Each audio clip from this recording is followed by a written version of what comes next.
The house had a sound of its own, a sort of gentle creak. Not ghosts, just floorboards that had carried a family for over 40 years. This is the story of an ordinary couple. No names, because it might as well be you or me. And it starts with a kettle that boiled and boiled and boiled.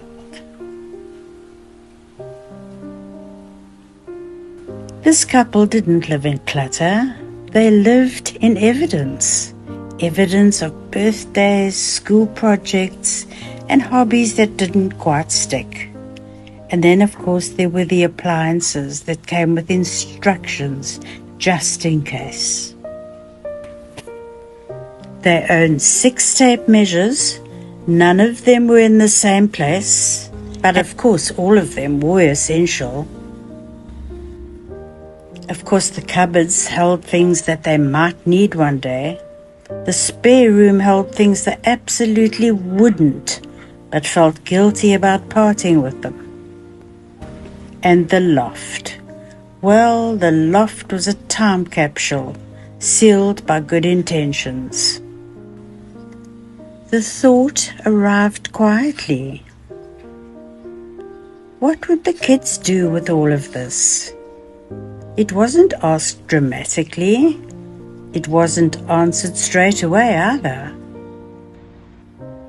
They pictured their children, standing here one day, tired, sad, but trying to be practical.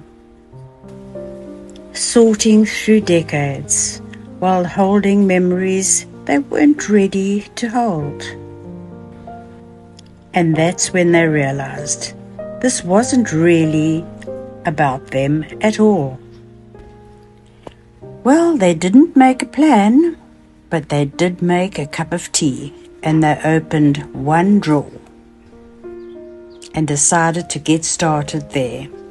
Inside the drawer were 17 elastic bands, none of which had enough stretch left to be useful to anybody. There were instructions for a microwave they no longer owned, and a birthday card from 1998, still unsigned. They laughed, but they kept going. Some things they sold, some things they gave away. Some things quietly were thanked and let go. As the house changed, so did they. Rooms felt calmer, and cupboards opened properly for the first time in many years. But the biggest change of all wasn't visible. They stopped feeling followed by unfinished decisions. They slept better, and the house felt less like a storage unit and more like a home again. On one afternoon, they labeled one special box. They labeled it, "Important, please keep." Inside the box were photos, not all of them, letters, and not every letter, just the things that told the story best. So one day their children could open it together and remember without feeling overwhelmed. Decluttering isn't about erasing your past.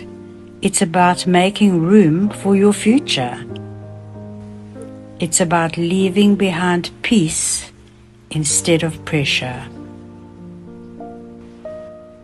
And if you're listening to this thinking, we really should start, then make a cup of tea and pick just one drawer.